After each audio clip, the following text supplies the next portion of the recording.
여러분 주말 잘 견디셨습니까? 김명준의 뉴스파이터입니다. 지인이 이런 말을 하더라고요. 난 대통령 후보들이 정말 부러워. 뭐가 그렇게 부러운데? 물으니까 누굴 찍을지 고민 안 해도 되잖아. 네, 공감되신다고요. 그런데요, 이런 고민도 행복한 고민입니다.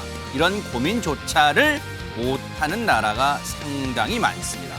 쌀 한 톨만큼이라도 낫거나 쌀 한 톤만큼이라도 못한 후보를 골라내서 반드시 투표해야 됩니다. 21대 대통령 선거를 하루 앞둔 6월 2일 월요일 김명준의 뉴스파이터 60초 후에 힘차게 달려보겠습니다.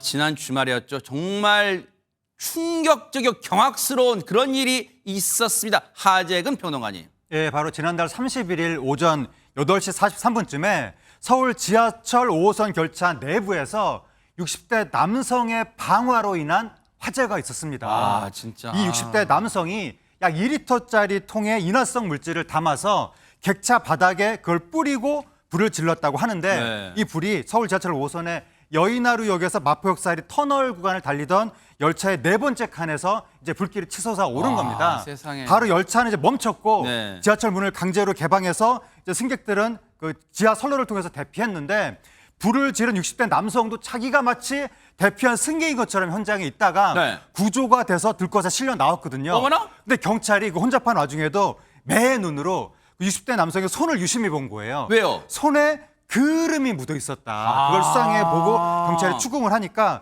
60대 남성이 자신의 혐의를 인정했습니다. 세상에 보세요. 이 영상 보세요. 영화 장면 아니에요. 가끔 영화에 보면 저렇게 지하철에 화재가 났을 때 선로를 통해서, 물론 저 정말 위험한 상황이에요. 선로를 통해서 비상탈출하는 그런 장면 가끔 나오긴 합니다. 이거 진짜 영화 장면 아니고 진짜 실제 상황이고 너무너무 충격적이고 지금 저분들 얼마나 가슴 졸이면서 진짜 놀라면서 지금 탈출을 했을까요? 그런데 보세요. 저 몹쓸 남성 최지봉 교수님. 이런 경악스러운 짓을 한 이유가 뭐예요 대체? 이유가 먼저 그게 들으면 더 열받아요. 왜요? 이혼 소송 때문에 했대요. 이혼 뭐라고요? 소송, 본인의 이혼 소송 때문에 불만이 있어가지고. 제정신이야 진짜? 제정신이 아니죠. 이게 뭐 하는 짓입니까? 60대 남성인데 본인의 이혼 소송 결과에 대해 평소에 불만을 갖고 있었고 그것 때문에 저렇게 방화를 했다고 하니까 더 황당한 거예요. 이거 무차별 범죄잖아요. 무차별 범죄고. 저 얼마나 많은 사람이 고통을 당하고 또 교통 대란이 일어났고 세상에. 저게 만약에 정말 다행히 그래도 경상으로 끝나서 다행이지 저게 정말 예전에 대구 지하철 방화 사건 생각나면 끔찍하잖아요. 세상에. 그렇게 흉측한 일을 버젓이 저질렀는데 이 사람 취재진에게 뭐라고 얘기했냐면요. 이혼 소송 결과를 공론화하려고 범죄를 저질렀다는 거예요. 세상에. 자기 이혼 소송 결과를 왜 공론화하는 겁니까? 본인 법적으로 대응해서 처벌을 받든지 받든지 그러면 되는 거 아니에요? 너무 황당하고요. 네. 이 사람이요 범행에 사용할 휘발유를 2주 전에 주유소에서 구입했대요. 어머나. 얼마나 치밀하게 준비를 세상에, 했습니까? 세상에. 미리 준비한 거 맞고요.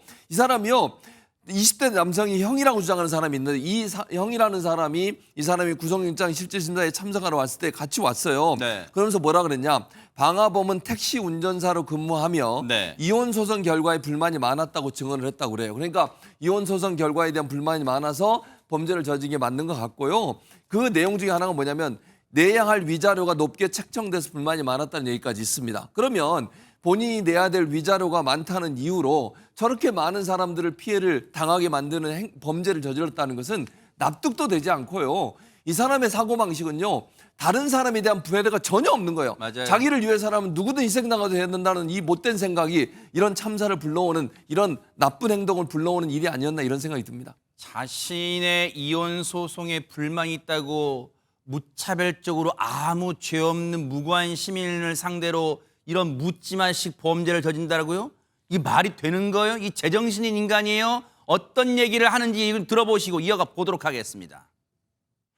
심사에서 어떤 부분 소명하셨습니까? 혹시 혐의 인정하시는 걸까요? 네. 해상 청구 거론되는데 관련 입장 있으십니까? 피해자분들에게 하신 말씀 없으세요? 죄송합니다. 피해자님 좀 나오셨다고 숨기시려 하시면 아니요. 혹시 그 이혼 소송 관련해서 그건 네, 썼었는데. 그거 공론화 하시려던 거 네, 맞아요.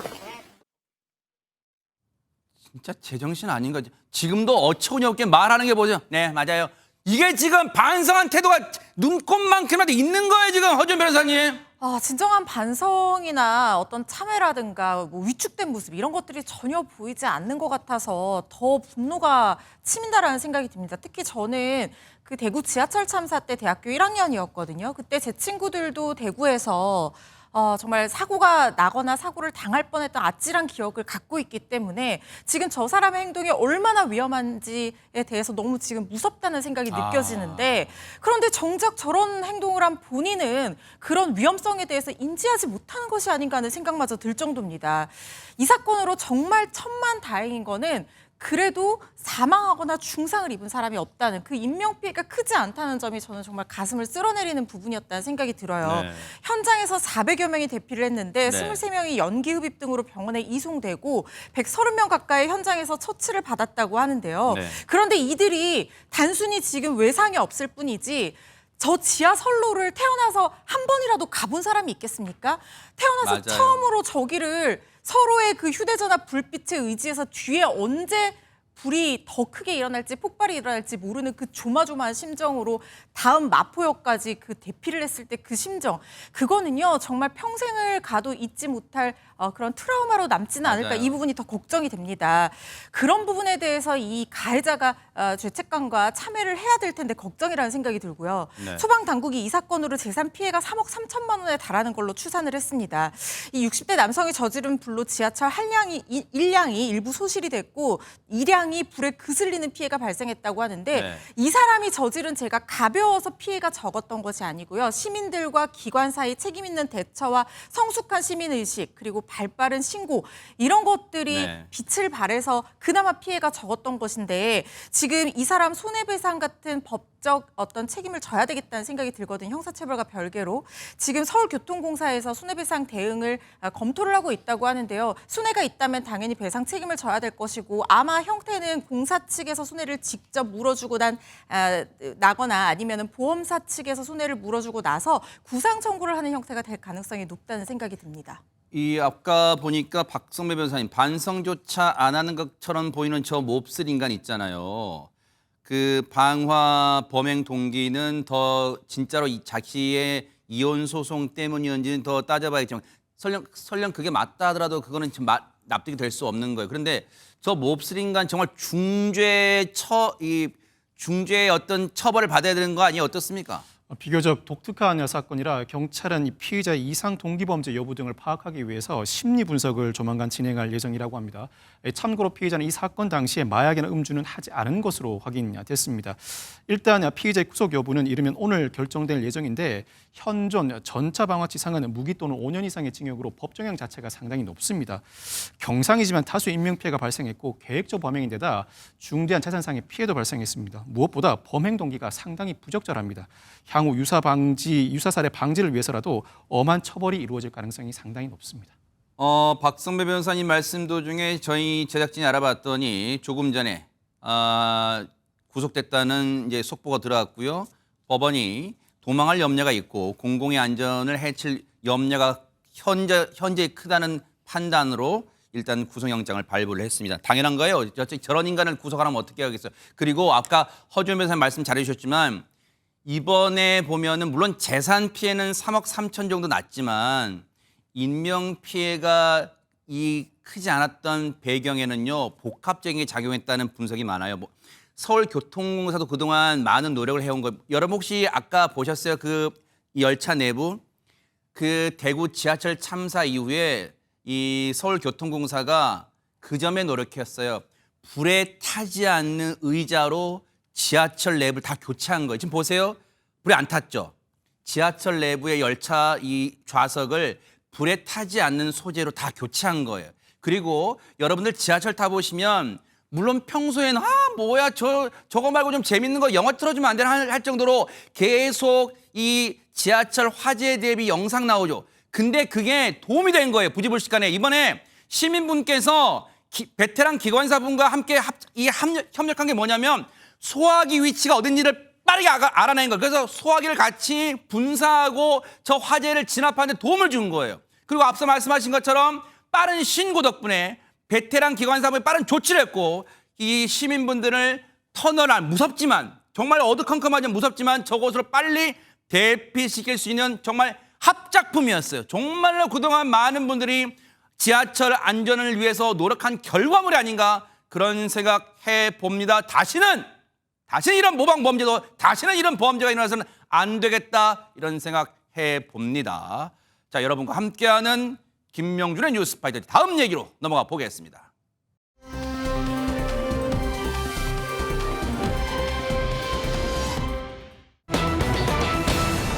자, 대선을 이제 하루 앞뒀습니다. 자, 이제 뭐 긴장이 되겠죠. 대선 하루 앞두고 이 사람들이 움직였다고 합니다. 누구 얘기일까요? 영상으로 만나보시고 이어가 보도록 하겠습니다. 이게 그대로 유지되는 게 참 어렵습니다.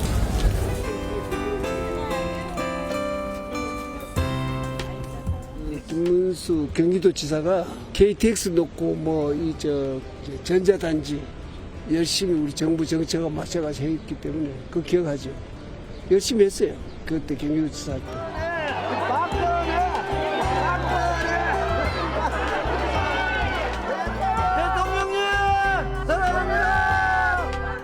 부산 시민 여러분들이 따뜻하게 맞아주셔서 정말 감사합니다.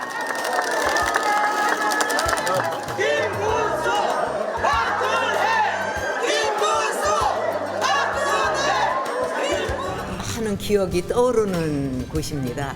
이 울산 땅에 아버지 발자국도 어마어마하게 많이 남아 있을 거다 이제 그런 생각이 듭니다. 우리나라가 계속 앞으로 발전해 나가야 되지 않겠습니까? 그래서 현명하게 투표를 하실 거라고 생각합니다.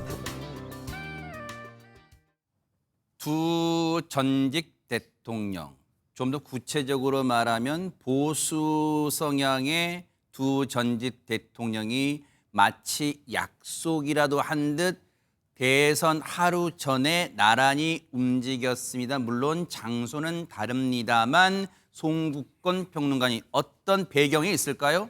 일단 전직 대통령이 선거운동을 지원하는 게 뭐 처음은 아니죠. 작년에 4.10 총선 때도 문재인 전 대통령이 파란색 그 점퍼 선거운동 뭐 입고 그 전장을 다녔습니다. 네. 그런데 지금 보수 진영에서 전직 대통령 두 사람이 한꺼번에 이렇게 움직였다는 것은 그만큼 저는 절박감이 있다고 봐요. 절박감을 느꼈기 때문이다. 특히 이명박 전 대통령은 얼마 전에 김문수 후보도 만나고 여러 가지 좀 가서 강연도 하고 이렇게 해요. 네. 그런데 박근혜 전 대통령은 지금 달성 그 사주에 치과하다시피 하고 있습니다. 네. 제가 1996년에 그 달성에 처음 출마했을 때 박근혜 전 대통령 네. 그때부터 제가 담당 기자라서 아하. 스타일을 잘 아는데 이른바 마크맨이셨군요. 마크맨. 네, 마크맨이었죠. 네. 그래서 잘 아는데 저도 깜짝 놀랐어요. 이게 이번에 저 서문시장을 갔지 않습니까? 네. 서문시장을 가고 이번에 또 부산, 울산, 경남을 지금 한 바퀴 돌고 있는데 아, 그래요? 원래 이제 그런 스타일이 아니고 만약에 선거 지원 요청이 와도 그것을 받아들여주면은 메시지를 내고 말거든요. 어떤 뭐 화합하라 뭐 이런 메시지를 내는데 지금 직접 그 특히 그 건강도 상당히 좀 많이 좋은 편은 아닌데 부산, 울산, 경남까지 이렇게 하는 것은 상당히 좀 절박함을 느끼고 있다. 지금 만약에 정권이 교체가 되면은 그 후에 일어날 일들을 보수 그 진영에서는 상당히 걱정하는 부분들이 많거든요. 네. 또 특히 이제 그 이명박, 박근혜 두 전직 대통령은 어쨌거나 그 박근혜 전 대통령이 탄핵되고 나서 대대적인 수사를 받았어요. 두 사람 다 수사를 네네, 받았죠. 그렇죠. 그리고 주변 사람들도 여러 사람이 구속이 됐습니다. 네네네. 그런데 지금 보수 진영에서 생각을 할 때는 이재명 후보가 당선이 되면은 내란 종식을 프레임으로 해서 정치 보복을 할 거다. 이런 말들도 나오기 때문에 절박감에서 오늘 그 선거 지원에 사실상 선거 지원에 나섰다고 봅니다. 네. 박근혜 전 대통령, 물론 이제 이명박 전 대통령도 이제 자신의 뭐 치적이라고 할 수 있는 청계천 아까 나간 것도 보셨지만 박근혜 전 대통령한테 또 주목을 해보면 이 뭔가 이 큰 선거 앞두고 움직이는 게 처음은 아니었어요. 몇 년 전 상황 좀 보시고 이어가 보도록 하겠습니다.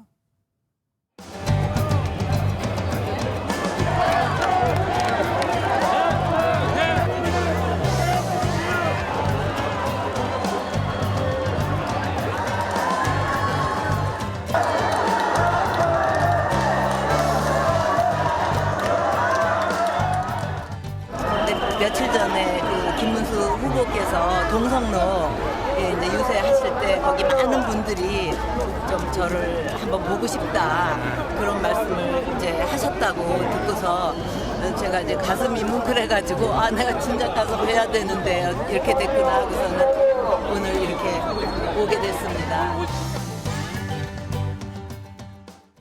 보신 것처럼 지난달에도 저렇게 서문시장 찾아서 오늘은 이제 이제 부산 범어사 갔고 이게 대구 서문시장도 방문한 모습 보여드렸는데 허준 변호사님 이제 마침 또 대구에 딸이시니까 진짜로 이제 아마 시청자분들 또는 이제 뭐 중도 성향의 분들도 그런 거 되게 궁금하실 것 같아요. 진짜 선거의 여왕이라는 박근혜 전 대통령이 한번 뜨면 특히 대구 경북 지역이 뜨면 막 들썩들썩하고 막 진짜 막 없던 표시는 막 생겨나고 막 그런가? 막 궁금하실 것 같아요. 아직까지 박근혜 전 대통령이 가지는 상징성이나 영향력은 대구 지역에서, 대구 경북 지역에서는 대단한 것 같다는 생각은 듭니다. 물론 대구 지역에도 뭐 박정희 전 대통령이라든가 박근혜 전 대통령을 지지하지 않고 그 정치적 평가를 좀 부정적으로 생각하는 분들이 있을 수 있어요. 그렇지만 그런 분들조차도 유경수 여사에 대해서 긍정적인 이미지를 갖고 있는 분들 또 많거든요. 그러다 보니까 유경수 여사의 이미지를 그대로 가지고 있는 박근혜 전 대통령에 대해서 뭔가 어렸을 때 흉탄의 부모를 잃고 고생했다 이런 애틋한 마음을 갖고 있는 분들도 많고 그리고 또 사실은 박근혜 전 대통령의 정치적 평가는 별개로 하더라도 선거를 할 때마다 승리로 이끌었던 그 이력도 또 사실 있잖아요. 그러다 보니까 이 서문시장이라는 대구에서 가장 큰 시장 중에 하나이고 그야말로 민생의 현장에 박근혜 전 대통령이 저렇게 칩거를 뒤로하고 나섰다라는 사실 자체만으로도 알쏭달쏭 마음을 결정하지 못했던 표심에 영향력을 줄 수 있는 부분은 분명한 것 같습니다. 네. 옆에 이제 있는 뭐 거의 이제 경호실장처럼 이 행동하는 유형아 의원이 이 물론 이제 많은 지지자분들이 손도 잡아보려고 하니까 이제 손을 약간 이제 이 그래도 정중하게 뿌리치는 장면도 잡히곤 했는데 여러분도 기억나실 거예요. 하도 옛날에 이 악수를 많이 하니까 손에 붕대 감았던 모습도 있기 때문에 아마 그래서 악수는 좀 자제시키는 그런 장면까지 포착이 됐습니다. 그런데 이 대구 서문시장을 방문했다는 그때 당시 이 얘기를 듣고 이런 반응을 보인 사람이 있었습니다. 들어보시고 이어가 보도록 하겠습니다. 박근혜 전 대통령이 8년 만에 대구 서문시장에 나타났어요. 아, 뭐 장보러 가실 수 있는 거 아닌가요? 아니, 뭐 장보러 갔다기보다는 이제 선거 캠페인 김문수 후보 선거운동 차원에서 나온 것 같은데. 아, 진짜요? 예, 예. 거기를 왜? 아니, 진짜 뭐 이분들이 나를 지지 의사를 명확하게 표시했어요? 네, 해석 아닌가요? 네. 네. 글쎄, 뭐 어쨌든 제가 직접 안 본 거라서 잘 안 믿어지네. 지금 물론 이제 표정으로 모든 걸 다 해석해내는 건 뭐 어려울 수 있겠습니다만 박성배 변호사님 보시기에는 이재명 후보의 표정은 뭐 놀랍지도 않네. 뭐 근다고 뭐 별 큰 영향이 있겠어. 뭐 혹시 그런 건가요? 어떤 의미가 있습니까 표정에? 장보러 가실 수 있는 것 아니냐, 지지 의사를 명확하게 표시했냐 반문을 하고 있는데 두 가지 의도가 숨어 있는 것 같습니다. 우선 박근혜 전 대통령과 김문수 후보 사이의 관련성을 끊으려는 의도가 있는 것 같습니다. 이재명 후보는 이번 대선에서는 TK에서도 높은 득표를 올리고자 하고 올릴 수 있다고 믿고 있는 상황에서 박근혜 전 대통령의 영향력을 최소화하려는 의도로 보이는데 또 한 가지는 설사 박근혜 전 대통령이 영향력을 행사한다고 하더라도 자신을 심각하게 생각하지 않고 무덤덤하게 받아들인다는 태도를 보임으로써 의연한 모습을 보이고자 하는 의도도 숨어 있는 것 같습니다. 그럼 최재봉 교수님, 지금 앞서 말씀드렸지만 약속이나 한 것처럼 보수 성향의 두 전직 대통령이 오늘 나란히 뭔가 이제 행간의 의미는 김문수 후보를 지지하는 거겠죠. 이명박 전 대통령, 박근혜 전 대통령 이렇게 움직였어요. 혹시 민주당 입장에서는 아까 뭐 이재명 후보의 표정도 제가 뭐 읽어봤습니다만 너무 늦어서 아무 표심에 영향 안 줘. 혹시 이런 반응이에요? 마지막까지도 긴장할 수밖에 없는데 혹시 이런 거에 어떤 분위기입니까? 뭐 그러니까 일단 뭐 전체적인 판세에 큰 영향을 미칠 거라고 보지 않는다고 생각합니다. 물론 뭐 긴장하고 늘 해야죠. 마지막까지. 오늘 밤까지가 마지막 유세인데 늘 진다는 마음으로 최선을 다해 선거운동하지만 그렇다고 전체적인 분석으로 본다고 하면 지금 두 분이 이렇게 나와서 활동하시는 것이 크게 판세 자체를 움직일 만큼의 영향을 행사하기 어렵다고 봐요. 그러니까 보수 진영에 있는 분들의 결집은 이미 이루어졌다고 보고 있고 중도 진영에 있는 분들이 저 두 분의 행보를 보고서 마음을 바꿀 거다 그럴 가능성은 낮다고 보기 때문에 그리고 보통 이제 대선 같은 경우에는 최소 뭐 한 달 전 또는 최소 뭐 한 10여일 전에 표심이 그대로 유지되는 것이 일반적입니다. 큰 변화가 뭐 정말 대단히 중요한 어떤 일이 벌어지지 않는 이상요. 네. 그래서 두 분의 이렇게 왜 나와서 김문수 후보를 지지하는 듯한 행보를 보이시는 것 자체가 큰 영향을 미칠 거라고 보지 않는 것 같고 다만 이제 경계하면서 계속 주시하고 있다고는 말씀드릴 수 있을 것 같습니다. 그러면요, 네. 최재명 교수님. 네. 이명박 전 대통령이나 박근혜 전 대통령이 글쎄요 지금 말씀하신 것처럼 크게 이미 대세에 큰 영향은 못 준다 하더라도 뭔가 이른바 젖먹던 힘까지 짜낸다는 심정으로 뭔가 김문수 후보를 지원 유세한다 쳐요. 네. 지원한다 쳐요. 네. 그러면 같은 비슷한 논리로 지금 이재명 후보도 거기 이제 선거 이 현장에 가보면 지금보다 3표 더 그런 피켓도 있잖아요. 문구도 네, 있잖아요. 그러면 그렇죠. 그런 면에서 보면 문재인 전 대통령도 예. 뭔가 더 확실한 안정권 당선을 위해서 이재명 후보의 당선을 위해서 혹시 지방에 지금 돌고 있나요? 아니면 우리가 그걸 보도 못하고 있나요? 지금 뭡니까? 제가 알기로는 특별히 선거 운동을 하시지 않는 걸로 안 알고 나서고 있습니다. 있어요? 예, 그렇게 알고 있는데 왜 그런 거예요? 왜 그런 거냐면 제가 말씀드리는 것처럼 이게 사실은 저렇게 이제 보수진영에서 나오시거나 누가 진보정에 전직 대통령이 나오는 것은 지지층 결집을 더 강화시키는 방법이에요. 근데 이제 좀 문재인 전 대통령 같은 경우에는 지금 조기 대선이 이루어진 이유가 윤석열 전 대통령의 비상계엄 선포가 내란 때문에 이루어지는 거 아니겠어요? 네네. 거기에 대해서 어쨌든 뭐 결과론적으로는 문재인 전 대통령이 임명한 검찰총장 아니겠습니까? 그리고 정권이 넘어가게 됐던 것도 윤석열 전 대통령에게 그 문재인 정부의 부동산 정책에 영향을 미쳤다고 볼 수 있는 것 같고요. 그래서 모르겠습니다. 뭐 저는 문재인 전 대통령에 대해서 지지층이 다 싫어한다고 보지는 않지만 일정 부분 민주당 지지층 중에도 문재인 전 대통령에 조금 이제 실망스러운 마음을 갖고 계신 분들이 좀 있을 수 있다고 저는 봅니다. 이제 그런 분들이 문재인 전 대통령이 등판하셔서 하시는 역할에 대해서 그렇게 늘 좋게만은 보지 않는 시선이 분명히 존재하고 있어요. 모든 사람이 그렇다고 제가 보지 않는다고 제가 네. 전제로 말씀을 드렸습니다만 그러다 보니까 막판에는 사실 지지층을 최대한 결집시키는 역할을 하기 위해 전직 대통령들이 나오시는 것인데 그런 부분에서 문재인 전 대통령의 역할이 조금 제한된 게 아닌가 하는 생각이 듭니다. 제 개인적인 판단이라는 거 먼저 말씀을 드리고요. 네. 그런 점에서 문재인 전 대통령이 활동하시는 것을 조금 자제하시는 게 아닌가 이런 생각이 듭니다. 그 말인즉슨 소홍국근 평론가님 입 밖으로 내지는 않지만 왜냐하면 절실하고 지금 현장에서 이재명 후보가 이 유세하는 이 단의 단상의 피켓을 보면 지금보다 3표 더 뭐 그런 문구가 있잖아요. 제가 이 뭐 각종 언론 사진을 보면 그런 차원에서 보면 마지막 이 진보 진영도 모든 힘을 뭉쳐야 된다는 차원에서 보면 문재인 전 대통령의 도움도 필요할 것 같은데 나서진 않는데 막상 또 요구하지는 않는 것. 좀 나와주세요. 도와주세요. 요구하지는 않는 상황 같아요. 이건 뭐예요, 진짜? 일단 이재명 문재인 문재인 전 대통령과 이재명 후보는 과거부터 좀 구원이 좀 있죠. 구원이 정치적으로 좀 민감합니다. 민감하고 이재명 후보가 어제 뭐 그런 이야기까지 했어요. 김호준 씨 그 방송에 나가서 문재인 정부에서도 내가 4번이나 기소가 됐다 이런 말까지 했어요. 그러니까 상당히 좀 민감한 것이 있고 지금 말씀하신 대로 조금 전에 그 최진봉 교수께서 말씀하신 대로 이게 지금 지지층이 다 결집이 됐는데 지금 움직인다고 무슨 소용이 있느냐. 그러니까 그런데 그 상황에서도 지금 움직이잖아요. 박근혜 전 대통령과 이명박 전 대통령. 네. 그리고 이재명 후보도 뭐 3표 더 이렇게 이야기를 하잖아요. 이건 뭐냐면은 아무리 지지층이 다 결집됐다고 해도 투표장에 나가야 돼요. 투표장에 나오도록 하기 위한 투표율을 높이기 위한 활동입니다. 특히 박근혜 전 대통령이 영남 지역을 순방하는 것은 지난번 사전투표 때 보면은 호남보다 영남 지역 투표율이 절반이에요. 절반이 있기 때문에 본 투표에 이제 다 나와서 총 걸기를 하라는 의미로 지금 나가는 겁니다. 그게 박근혜 전 대통령이 2012년에 당선될 때 그 대구 경북을 중심으로 8080 캠페인이 있었습니다. 그게 뭐예요? 뭐냐면은 대구 경북에서 80% 득표율에 80% 투표율에 80% 득표를 하면 이긴다. 이렇게 되는데 그게 8080? 네, 그게 8080이었어요. 그러니까 80% 투표율은 굉장히 높은 거죠. 그런데 그때 달성을 했습니다. 달성을 하고 80% 득표도 달성을 했어요.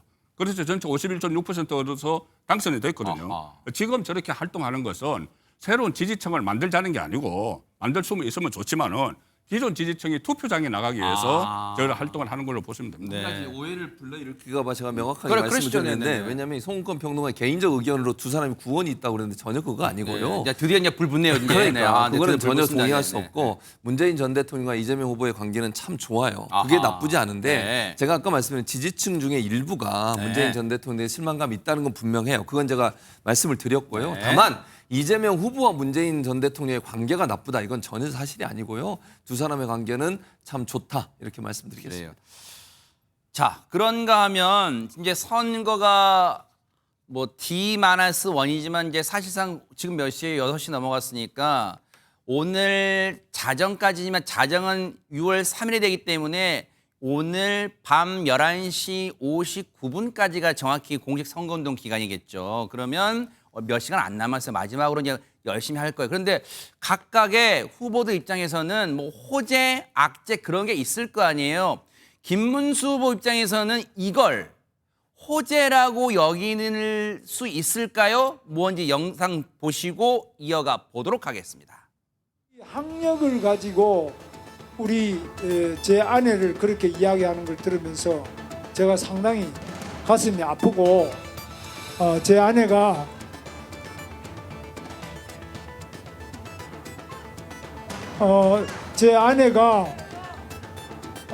저 때문에 또 상처를 받는 거 이런 걸 저는 원하지 않습니다. 아버지로서 남편으로서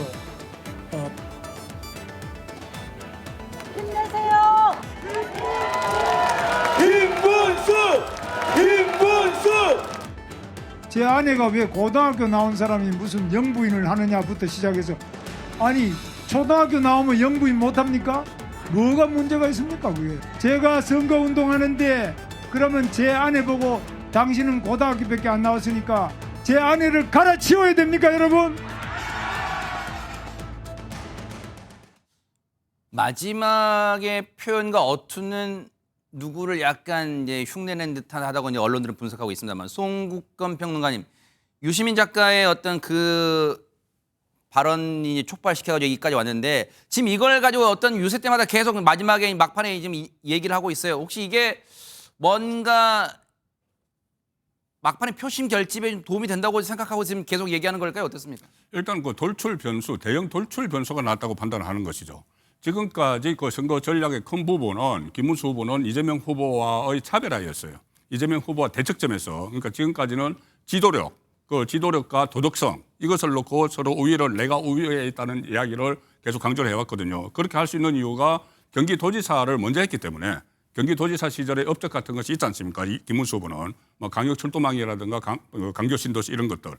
그런데 이재명 후보는 그 경기도지사를 하면서 그 김문수 후보 그 주장으로는 그다지 큰 성과를 내지 못했고 오히려 경기도 법인카드 같은 이런 논란만 있었기 때문에 그 부분을 저 차별화를 해왔는데 유시민 씨의 발언으로 인해서 새로운 돌출 변수가 생긴 것이죠. 가정 문제.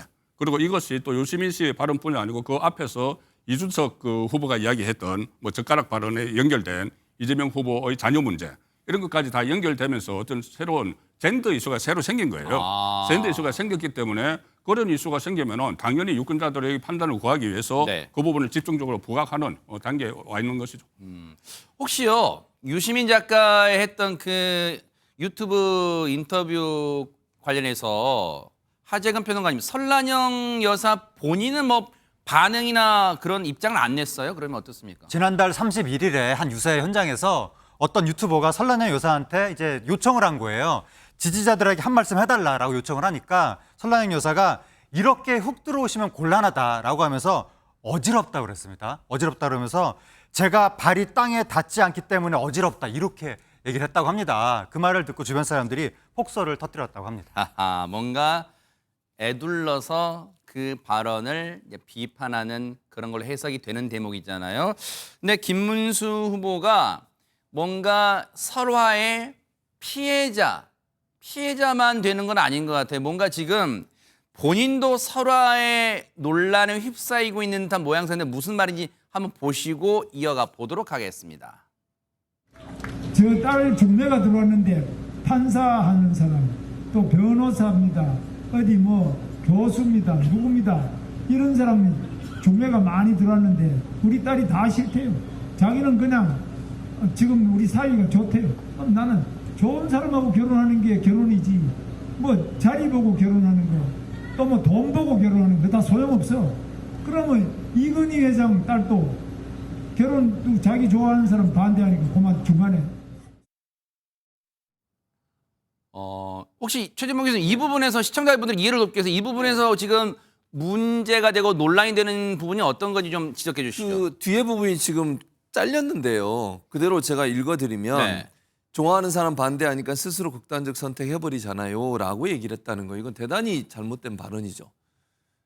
그 가족이나 부모가 들으면 얼마나 이게 화가 나는 발언입니까? 아니 뭐 좋아요. 본인이 주장하고 싶은 주장을 앞에 하는 건 뭐 그건 충분히 저는 가능하다고 생각합니다. 그러나 남의 가정의 아픈 가정사를 끄집어 들여서 그걸로 자기를 정당하려는 표현을 하는 건 대단히 잘못된 실언이죠. 저거는 그 누가 됐든 이게 네. 뭐 이건희 회장 전 회장이지만 이분뿐만 아니라 어떤 가족이든 저런 말을 들으면 그거는 도저히 용납하고 납득할 수 없는 거 아니겠어요? 저는 대단히 잘못된 발언이라고 생각하고 사과했다고 생각하고요. 네. 문제는 뭐냐면 아까 뭐 유시민 작가 얘기도 했는데 유시민 작가는 사실은 밖에 있는 사람이에요. 진보 그 진영에 분류되는 인사이긴 하지만 그 사람이 선대에 무슨 직책을 맡고 있는 것도 아니고 뭐 민주당 당적도 없다면서요? 없어요. 네. 그리고 이재명 후보도 후보가 얘기한 것도 아니잖아요. 그 사람이 얘기하는 걸 이렇게라 저렇게라 얘기할 수도 없는 것이고 물론 진보 진영에 있는 분이니까 사람들이 그렇게 오해할 수 있고 받아들일 네. 수 있지만 그 부분도 조심해야 되지만 저는 김문수 후보처럼 이렇게 본인이 이런 말씀을 하시면 안 돼요. 후보 본인이시잖아요. 이런 말을 통해서 다른 사람에게 상처 주는 발언을 하는 것은 대단히 잘못됐다고 생각합니다. 그런가 하면 김문수 후보에게 불리하게 작용할 수 있는 얘기가 하나 또 나왔어요. 어떤 건지 들어보시고 이어가 보도록 하겠습니다. 윤석열 대통령께서 드디어 강남은 애국 국민들께 메시지를 전해왔습니다. 이 나라의 자유민주주의를 지키고 나라를 정상화시키기 위해서 오는 6월 3일 반드시 투표장에 가셔서 김문수 후보에게 힘을 몰아주시기를 호소드립니다. 이 메시지가 국민의힘 김문수 후보에게 큰 힘이 됐을까요? 송국건 평론가님 어떻습니까? 일단 그 윤석열 전 대통령 입장에서는 지금 막판에 총결집, 뭐 보수청, 지지층 총결집 이야기가 나오니까 힘을 보태고 싶었겠죠.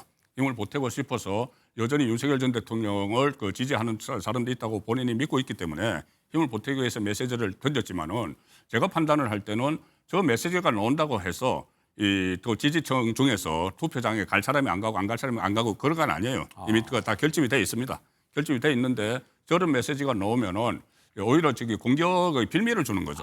지금 민주당 쪽에 이것을 가지고 계속 공격을 하지 않습니까?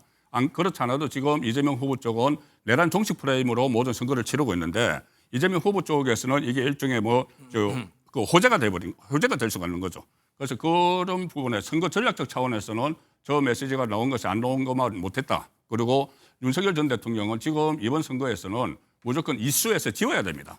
이슈에서 털어내야 되는데 그것이 다시 막판에 이슈로 등장한 데 대해서는 전반적으로는 크게 도움은 안 된다고 봅니다. 허준 변호사님, 김용태 국민의힘 비대위원장도 저 메시지가 전해졌다는 말 듣고 뭐 입장을 냈다면서요? 뭡니까? 네, SNS에 국민의힘 근처에 윤석열 전 대통령은 얼씬도 하지 말라 이런 글을 올렸습니다. 얼씬도란 표현 썼어요? 그렇습니다. 네. 굉장히 좀 강하게 얘기를 하고 있는 상황인데 네. 탈당했지만 사실상 출당한 것이고 자진 탈당하지 않으면 당헌을 개정해서 윤 전 대통령 자동 출당시키는 조항을 신설하려고 했다라고까지 얘기를 했어요. 지금 아무래도 내란 관련 혐의 재판이 진행 중인데다가 이재명 후보 측에서는 내란 종식을 프레임으로 내걸고 있는 만큼 이 부분에 대해서 거리를 두기 위해서 이렇게 강하게 표현한 거라는 생각이 들고 특히 또 공천 개입 의혹도 있는 상황이잖아요. 네. 그렇기 때문에 지금 국민의힘에서 지난달 31일에 정국위가 열려서 당헌을 개정을 했거든요. 여기에 보면 전직 대통령과 당과의 관계를 완전히 분리하는 당무 개입에 대한 내용들을 명문화하는 그런 규정을 담았고 또 윤핵관 이런 문제들이 많이 이슈가 됐었는데 특정 계파가 당무에 개입하지 못하는 내용까지 담았기 때문에 앞으로는 당정 관계를 정확하게 분리하겠다 이런 의지를 피력하고 있는 상황입니다. 윤석열 전 대통령이 김문수 후보를 지지하는 메시지를 냈다는 말을 듣고 이재명 후보는 어떤 반응을 보였을까요? 얘기 들어보시고 이어가 보도록 하겠습니다. 윤석열 전 대통령이 김문수 후보에게 힘을 몰아주시기를 호소드립니다. 윤석열 전 대통령이 김문수 후보를 지지하는 메시지를 냈다는 말을 듣고 이재명 후보는 어떤 반응을 보였을까요? 얘기 들어보시고 이어가 보도록 하겠습니다. 냉정하게 보면 객관적으로는 이해하지 못한 행동이죠. 그런 건 사실 우리를 도와주는 거죠. 뭐 냉정하게 얘기하면. 뭐 고맙기는 한데, 그런데 김문수 후보는 과연 내란을 극복하기 위한 후보인가? 내란 수괴인 윤석열과 단절해야죠. 실질적인 배우라고 할 수 있는 극우, 정광훈 목사와의 관계를 단절해야죠. 근데 또 그들의 지원을 받고 있잖아요. 사실 이재명 후보가 고맙다고 평가한 건 역으로 뒤집어보면 지금 국민의힘 내부에서 아까 저 메시지를 들었을 때 진짜 안 도와주네 뭐 그런 말도 나온다면서 그와 괴를 같이 하는 것 같아요. 당연히 그렇죠. 그러니까 윤석열 전 대통령이 등장하면 등장할수록 김문수 후보한테 마이너스예요. 왜냐하면 이게 사실은 이번 대선, 그러니까 조기 대선이 이루어진 이유가 윤석열 전 대통령의 내란 혐의 때문에 그런 거 아니겠습니까? 그러니까 비상계엄 선포 때문에 나라를 엉망으로 만들어놓고 본인은 내란 우두머리 혐의로 지금 재판을 받고 있어요. 네. 이것 때문에 나왔다고 생각하면 국민들은 심판해야 했다는 생각이 더 들지 않겠어요? 자꾸 지워야 되는 거예요. 국민의 입장에서는. 네. 지워야 될 윤석열 전 대통령이 자꾸 등장을 하니까 네. 다시 프레임이 내란 종식으로 가는 거예요. 민주당이 원하는 프레임이죠. 네. 근데 그거를 자꾸 만드는 사람이 누구냐면 윤석열 전 대통령이에요.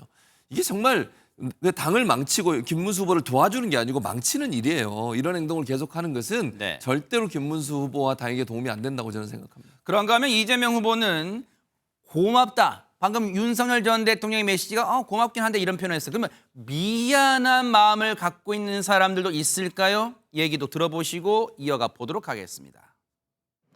그런데 죄 없는 자녀들, 자식들, 아내, 특히 아내.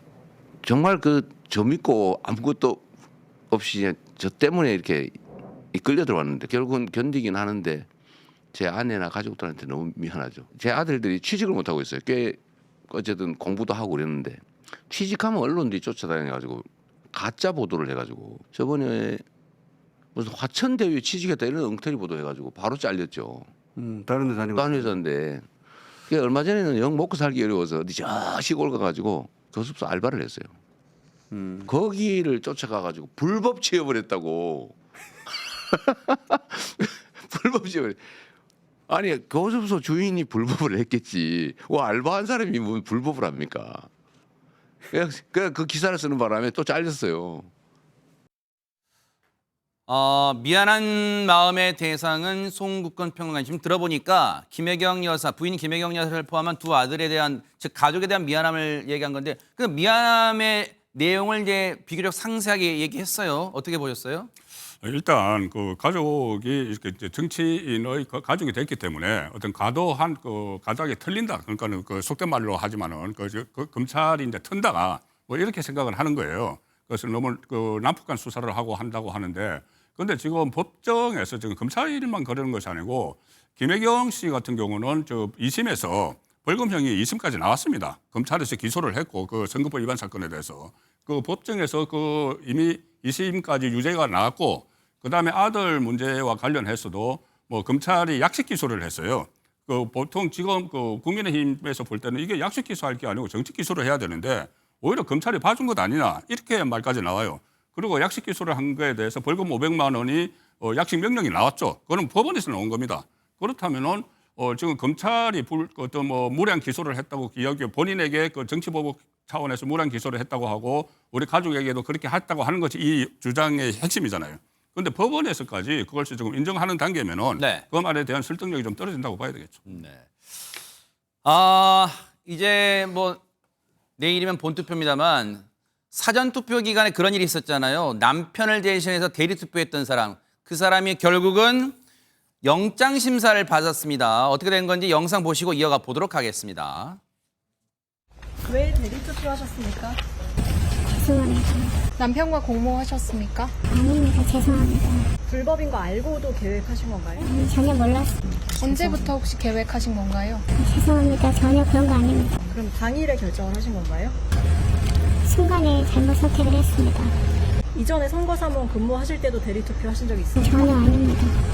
그럼 왜 하신 건가요? 죄송합니다.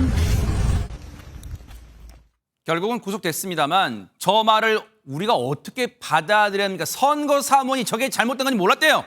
이 선거사무원 박모 씨가 지난달 29일 대치 이동 사전투표소에서 남편 신분증으로 먼저 대리투표를 한 뒤에 본인 신분증으로 다시 투표한 혐의를 받고 있습니다.